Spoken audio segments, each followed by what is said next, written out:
gang. So y'all basically let you know back in the year slash comma rotate K, man. Alright, bro, we gotta get right to the roots of the channel, bro. I've been doing too much damn sports, I need to watch something else, bro.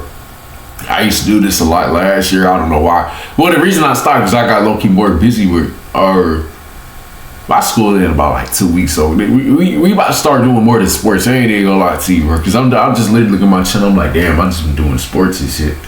And I used to do like whole, like different shit. But hey man, we got the FBI's 10 most wanted explained. Bro, you gotta do some devious shit to be on the most wanted list, bro. Like just to wake up and be like, hey, I'm just fuck around and just do some you know what I'm saying, bro? Like that's crazy, bro. But hey man, damn, I cannot talk right now. Let's come rotate K, bro. Or y'all want more of these, let me know, bro. For over probably gonna do them anyway, years, the FBI's top 10 most wanted list has helped bring down some of the nation's most dangerous criminals. As for what makes the list special, it only features criminals that the FBI look at this nigga, man, bro. Like, look at this nigga. Like, bro. As for what makes the list special, it only... Bro, people wake up in the morning and be like, hey, I'm just do some devious things. Bro, this man got a whole smile, bro. Happy to be on that list, bro. Bro.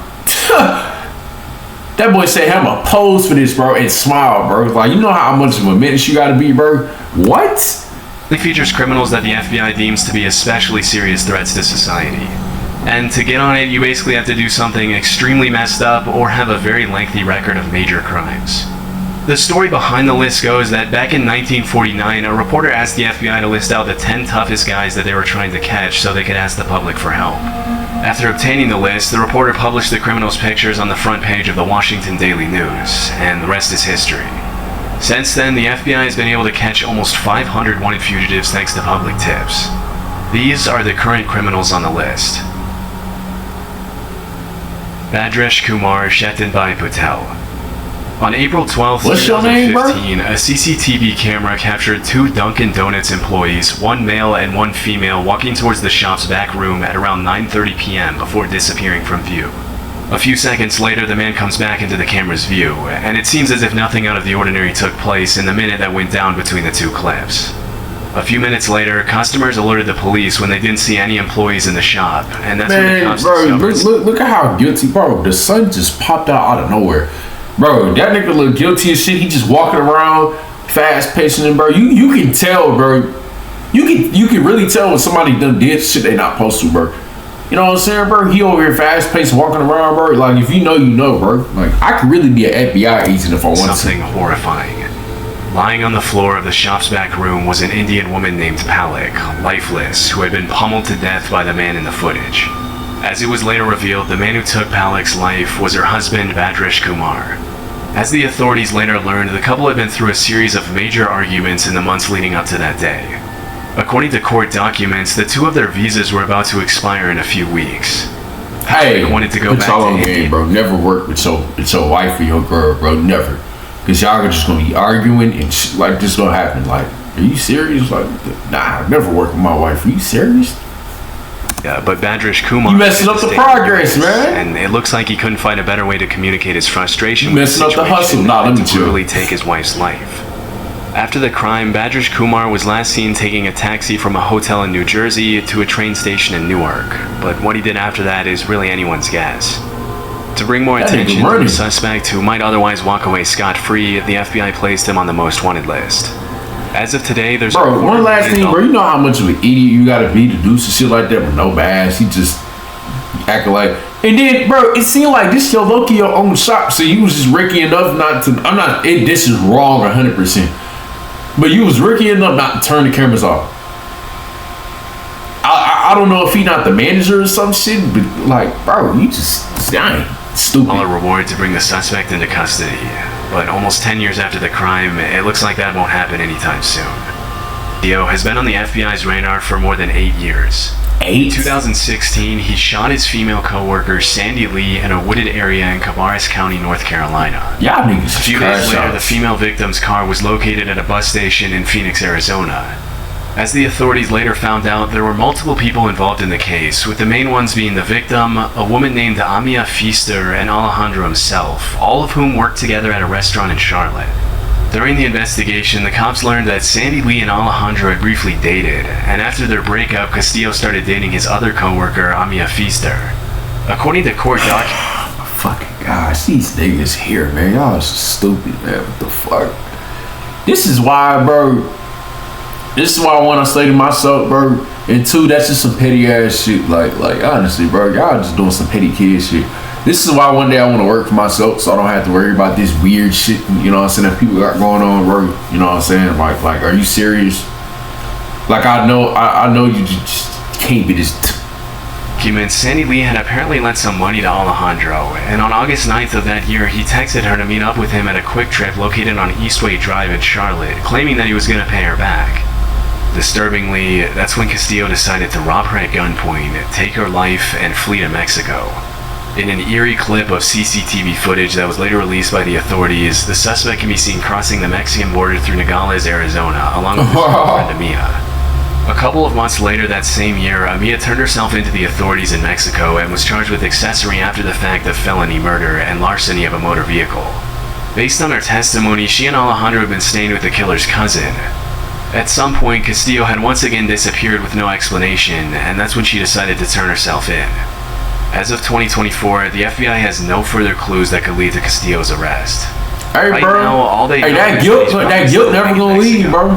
The last time he was seen, he wore his hair short and shaved on the sides, but that's pretty much all they have to go on. They gonna find your ass. Today, there's still a $250,000 reward out for his arrest, but there have been no further updates on his case. Shit, let me go find that nigga, bro. I need that money. Where he at? Mexico? Hey, I guarantee I gonna find that boy right now. Shit, I need that money. Before we move on, I'd like to take some time on stage in a beautiful red dress at the Coin Rush Global event in Wembley, London, to talk about her vision for the future of her crypto company, OneCoin. During the presentation, she claimed that in 2 years, everyone would forget about Bitcoin and that OneCoin would dominate the crypto world as the one true cryptocurrency. It's hard to imagine that any of her excited, applauding investors knew that they were stepping into what was later described by the New York Times as one of the biggest scams in history. For several years, Ruja, or the crypto queen as she's known nowadays, promised her buyers a 5-fold and even 10-fold return on their investment in OneCoin. Normally, these kinds of claims are an immediate red flag, but because the entire world was scrambling to get on the crypto action, a ton of investors jumped at the opportunity without thinking twice, resulting in a massive OneCoin buying frenzy. Between 2014 and 2016, OneCoin raked in more than $4 billion from unsuspecting investors, with more than $50 million coming from investors in the US.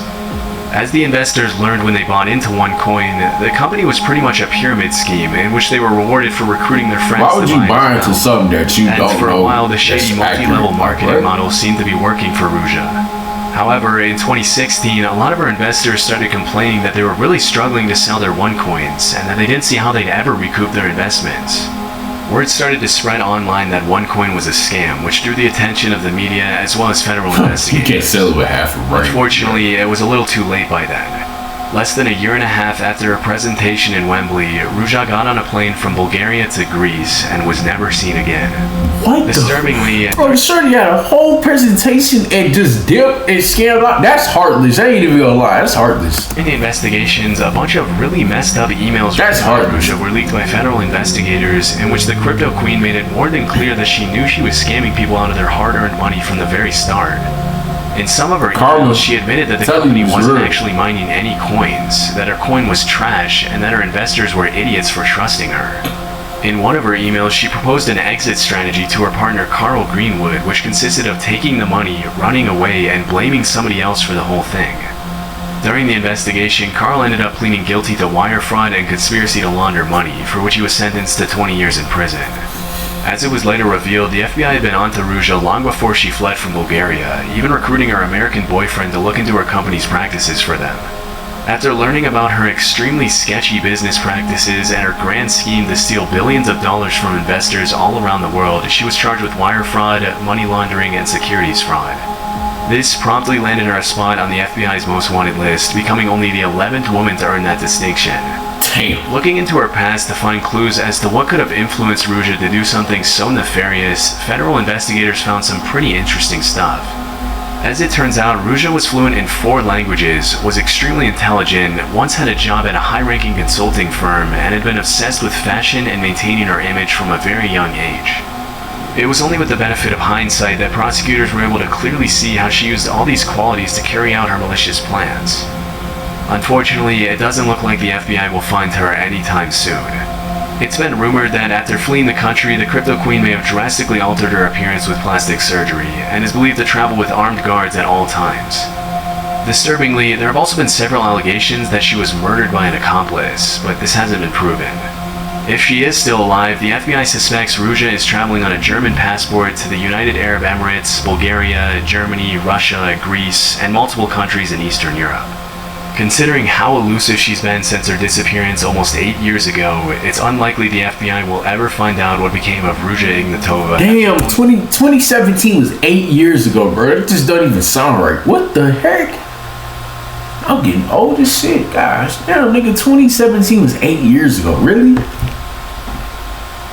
Damn. That's crazy. We didn't even know that. Off one of the largest financial scams in history. Don't put your money into some shit that you don't know. On May 12th, I don't know how y'all fall for that, though. Jimenez and his wife Estrella went out to celebrate their wedding in a black 2006 4-door Maserati. Less than 24 hours after the couple said their vows, Arnaldo knifed his wife to death in the car, dragged her into the bathroom tub of her apartment in Burbank, Illinois, and disappeared without a trace. When Estrella didn't come back to pick up her kids at school the next day, her family called the cops, who ended up finding Estrella's remains still in her wedding dress in her bathtub. Immediately, a nationwide search for Arnaldo was launched, but by that time the suspect was long gone. During the investigation, it was revealed that Jimenez had reached out to a friend before fleeing and told him, "If anyone asks where I am, tell them I went to Mexico." Since then, the authorities have received multiple tips that Jimenez may have fled to Durango or Tamaulipas, Mexico, where he's believed to be hiding out with family members. Initially, a $100,000 reward was issued for anyone with information that could lead to his arrest. Somebody go get that. 4 years after he was placed on the most wanted list, the FBI increased the reward to $250,000. Somebody go get that Burbank nigga. police have stated that in the past 12 years, they've received hundreds of tips about Arnaldo's whereabouts, but none of them have led to anything significant. Damn. After the crime, investigators traced his phone and determined that he had traveled from Chicago to Tennessee, then to Arkansas, and from there to Hidalgo, Texas, very close to the Mexican border. They were unfortunately unable to determine where he went after that. Police have also revealed that the car in which Arnaldo carried out his heinous crime was never found. If the suspect is ever caught, he'll be spending the rest of his life in prison for first-degree murder and unlawful flight to avoid prosecution. Alright, let God handle that, bro. God gonna take care of that. It's unlikely Listen, Arnaldo will ever. each people on this FBI list that never get caught or something, bro. The guy, bro, they gonna live in a crime on earth, guilty as shit every single day, and then on top of that, bro, when your time is up, bro, you got to pay for your crimes always, dog. I ain't even gonna lie to you. So I mean, it is what it is, dog. That's just pay for his atrocious crime. Yeah, exactly. Vital Ominesen. I want to see. I want to see what this nigga did. What you want to bet? I bet this nigga went on a serial stealing spree. You just look like you steal shit, bro. But yeah, look like you just steal. You look like you go to a cashier and slap the shit out there for no reason, just run off. Well, you look like you did something, bro. What you did? One of Haiti's largest and most violent criminal gangs, Crazy This nigga in the gang? Vital Ominesen, which Makes not let his sense. name fool you, he is indeed not innocent, has terrorized the region for years, earning a spot on the FBI's most wanted list For his years, role in a it's string of crazy. brutal kidnappings and murders. In October 2021, That nigga he just look collaborated crazy. with the notorious 400 Mawozo gang to carry out the high-profile kidnapping of 17 Christian missionaries in Haiti. Disturbingly, 5 of the kidnapping victims were children, one as young as 8 months old. That's At just gunpoint, the hostages were evil. reportedly The kept fuck? captive for 2 months while the gangs demanded a ransom of $1 million per hostage. It was only after an anonymous donor paid an undisclosed sum to Craze Barry and 400 Mawozo that the missionaries were finally released. Based on court documents, Innocent and his crew ended up spending the ransom money on weapons. That same year, the Haitian president was assassinated, which caused Innocent's influence to grow exponentially in the chaos that engulfed the country. In the aftermath of the assassination, Craisbury claimed new territories and expanded their ranks quicker than the cops could even keep track of. In 2023, Craisbury boasted an estimated 600 members, many of whom were young children who were involuntarily recruited to serve Innocent's criminal organization. Almost exactly 1 year after the kidnapping of the Christian missionaries, Craisbury kidnapped 2 U.S. citizens under Innocent's orders, Marie Odette Franklin and Jean Franklin. Unfortunately, one of the victims did not survive, while the other was held for a $300,000 ransom. Somehow, Innocent still managed to walk away scot-free. In April 2024, CNN released an interview where Innocent brazenly showed off his luxury home, which sticks out like a sore thumb in the extreme poverty surrounding him. Surrounded by gold-rimmed couches and chairs, Innocent explained to the reporter how he came to power. In the interview, he shamelessly blamed Haiti's corruption on the country's politicians, refusing to take any responsibility for his own actions. Not gonna lie, speaking to the gang member is before becoming the crazy. leader of Craisbury, he had once owned multiple legitimate businesses, including a hotel and a rental car company, but said his companies were destroyed by the government. According to multiple crime analysts, Innocent was once a political activist before he turned to violent crime to maximize his influence. Back in the US, Innocent is wanted by the FBI for an insanely long list of crimes, including kidnapping for ransom, theft, murder, assault, vehicle theft, and destruction of property. There's a $2 million reward for information leading to his arrest, but with powerful connections and an armed gang, it'll be pretty tough to ever bring him to justice. Good luck with that Omar shit. Alexander Cardenas. In 2022, the FBI released 2 eerie before and after clips of a man walking into and then That walking nigga away. look like he'll get mad if somebody get his order wrong. Motherfucker put one patty on that bitch instead of 2. That nigga gonna shoot that bitch up. That's what you look like you in jail for, nigga. Nigga supposed to order 5 donuts and they put 4 in that bitch. And that nigga got mad as shit, so that nigga decided to start shooting shit up. That's what you look like you in this bitch for. From a shopping mall area on August 15th, 2019. Cause what the fuck The man did you seen do? in the video is 29-year-old Omar Alexander Cardenas, and let's just say that he didn't exactly go shopping in the time that elapsed between those 2 clips. After disappearing from the camera's view, Omar walked up to a man standing outside the Hair Icon barber shop at an outdoor shopping center and fired several rounds from his semi-automatic handgun at his head, killing him instantly. What Immediately what did he do? Fled the scene a little after 4 p.m. as he can be seen in the eerie FBI Look at these footage. dumbass niggas, man. Boy, your ass probably ain't even. You probably walked from your house and did that. You stupid. You ain't got no mask on. You went to a hole, just shot a random nigga. What did he do? Bro, you are not like that, bro. It be some of these niggas that swear they about that life, nigga. You not about that life. You don't ever want to be about that fucking life, nigga. I promise you that shit. That shit is not what you want to live, bro. So you live that shit, you live that shit, bro. You are not no damn shooter, nigga. What is you doing, bro? Goofy as shit. Just cost your whole life on some dumb. Are you serious? A suspected member of the Pierce Street Gang in Los Angeles and often going by You in the gang, nigga?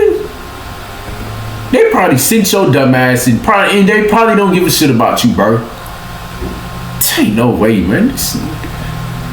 Ain't no way you in the gang. You do stupid. You don't even got a mask on. What you in the gang, nigga? What you in the burrito gang, nigga?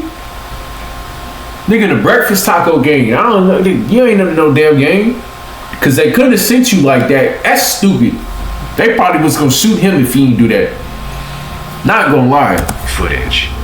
A suspected member of the Pierce Street Gang in Los Angeles. And then just gonna walk off casually? Ain't no way. Suspected to have fled to Mexico to seek refuge among his relatives.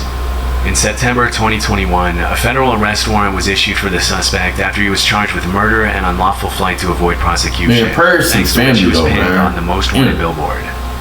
Even though he committed a brutal crime pretty much in broad daylight and didn't exactly shy away from the cameras after doing it, the cops seemed to This is why I want to work for my own self. Bro, people be on this just weird shit. You never know, bro. You could walk. You are in threat. Your life is in danger every single place you go, bro. Where you going to? I don't even want to really say. Where you go into the damn. Nigga, step outside. Your life in danger. And it's sad 'cause you never know. Somebody can be on some weird shit every single day, bro. You know what I'm saying, bro? Like that's why I truly stay in the house. I don't go nowhere, bro. Unless I gotta go do something, I don't go nowhere. Shoot, I ain't even gonna lie. If it ain't got to do with God, family, and money, nigga, I don't go nowhere. Cause I'd be damned if I lose my life. Somebody want to be a goofy nigga, and you know what I'm saying, just be a. Nah, not me. I'm not gonna lose my life over a stupid nigga that just want to do some shit just cause they want to. Like, you know what I'm saying, bro? You serious? Really little about Omar. The only things they really know about him are that he's around 300 pounds, wears thick prescription glasses, has at least one tattoo, and is considered armed and dangerous.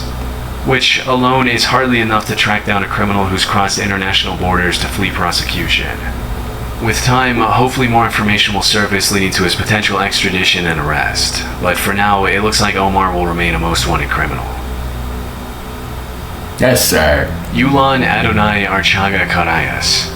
This nigga like he on a drug cartel or something. Salvatrucha was set up to protect Salvadorian immigrants from other gangs in the Los Angeles area. Fast forward a couple of decades, and the Mara, or the MS-13 for short, had become one of the most brutal and violent. MS-13, them niggas is dangerous, boy.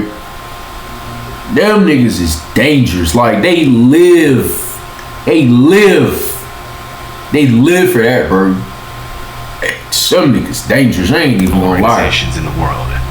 Nowadays, MS-13 look at them with them white shit. Salvador, them niggas dangerous as shit. Mexico, the US, Canada, and even Spain. They engage in all kinds of criminal activity, from drug trafficking, human trafficking, extortion, murder, and racketeering, often using extreme violence to maintain their influence and control. For many years, a man named Yulan Adonai Archaga Carayas operated as the head of MS-13's criminal activities in Honduras, providing support and resources to the gang in Central America and the US with firearms, narcotics, and loads of cash.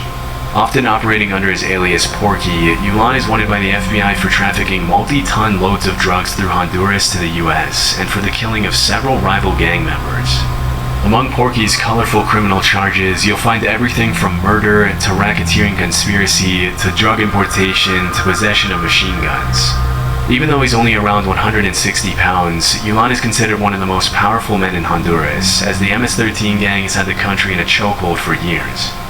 The most shocking part of the story is that at one point, Porky had already been apprehended by the Honduran authorities and was even taken to a courthouse for a hearing on charges of murdering 2 Honduran prosecutors. But during the hearing, 20 armed men dressed up in the same clothes as the anti-gang police units walked into the building escorting a veiled suspect and suddenly opened fire on the guards. In just a few seconds, the men subdued the guards and safely escorted Porky out of the courthouse, killing 4 police officers in the process. For obvious reasons, Porky is considered armed and extremely dangerous. Due to the sheer nature of his crimes, the FBI is offering $5 million to anyone who can provide information leading to his arrest. One of the things that makes it extremely difficult to track a suspect like Porky down is that he's taken every possible measure to fly under the radar. I'll put that bitch on a parlay, nigga, it gets 15 million. Untraceable numbers from Israel and Poland. Bro, said 5 million, huh? To keep his whereabouts a secret when he let me get the word. his family. Nah, let me chill. Although the hunt for Porky is far from over, he's likely to remain one of the most elusive and dangerous fugitives on the FBI's most wanted list for years to come. Alexis Flores. One seemingly peaceful afternoon in July 2000, 5-year-old Ariana De Jesus was playing on the street in Philadelphia with her sister and friends when her mom went out for a quick trip to the store. When her mom came back, she started living every parent's worst nightmare. Ariana had been taken by a suspicious man. Don't. Please stop leaving your kids outside and you go somewhere you not there. Please stop doing that. I'm not even a damn father. I'm not even a parent. I know not to do that dumbass shit. Stop doing that. Like, that's just the worst thing you can do. Leave out of your. So my kid coming with me every single place I go, bro. If I have a kid, I'm not having no damn kid. Let's just be real. But you know what I'm saying, bro? My kid gonna be every single where I go. You know what I'm saying, man? Immediately, her mother reported her missing, triggering a citywide search for the 5-year-old girl. In a desperate effort to bring more attention weird. You cannot do that. Ariana's family and friends covered every neighborhood wall, light post, and stop sign with flyers and missing posters. Every second matters. It's too late. What had happened to the little girl? Unfortunately, after a few weeks of searching, the cops found her unresponsive in the basement of an abandoned apartment building just a few blocks away from where she had been taken. Disturbingly, the authorities also found a t-shirt featuring a bold political logo at the crime scene, which they deduced belonged to the suspect. During the investigation, a man came forward stating that he was pretty certain the t-shirt had belonged to a guy he only knew as Carlos, a drifter he had once employed as a handyman. Damn. Unfortunately, despite the promising lead, the case went cold for several years, leaving Ariana's family devastated and confused. It wasn't until 2007 that the authorities were able to analyze the shirt again thanks to recent advances in DNA technology, and what they found changed the course of the investigation forever. The DNA in the shirt was a perfect match with that of a man named Alexis Flores, who had been arrested in Arizona in 2002 for shoplifting and in 2004 for forgery. Unfortunately, by the time his DNA was linked to the crime, he had already been deported to Honduras years earlier for other, less serious crimes. Damn. As the police would later find, finding Alexis Flores was going to be a lot more difficult than they initially thought. Throughout his colorful criminal career, Alexis had provided multiple fraudulent dates of birth and names. Despite his There's no way that's his name. list, That's just, the I'm only thing sticking the there. FBI really knows about him are that Alexis is around 5'4", 130 pounds, and has visible scars on his forehead and right cheek. Maybe you little Due to short his niggas crimes, doing he's the obviously stupid also shit, considered man. armed and extremely dangerous. With a $250,000 reward on his head for the crimes of kidnapping and murder, you would think that someone would have come forward with information on this guy. But 24 years after the crime, Alexis has remained unfound. Wilver Villegas Palomino. The National Liberation Army, or ELN, is a Marxist-Leninist guerrilla insurgency group in Colombia, often referred to as Colombia's last true insurgency and one of Latin America's most powerful criminal organizations. In the past few years, the ELN has expanded aggressively into Venezuela, thanks to which the National Liberation Army now has over 6,000 active members. Interestingly, for the first few decades after its foundation, the group mostly focused their efforts on kidnapping, extortion, and attacking oil infrastructure. But over time, the ELN stopped shying away from drug trafficking and became deeply involved in the international drug trade, earning them the attention of the FBI. In 2023, Wilver Villegas Palomino became the 530th addition to the FBI's most wanted list on multiple serious charges ranging from narco-terrorism to murder to drug trafficking.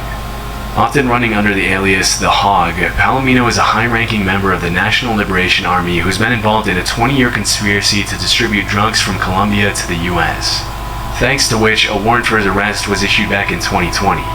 Wilver has also been accused of murdering multiple human rights advocates in Venezuela and the Catatumbo region in Colombia between 2017 and 2019.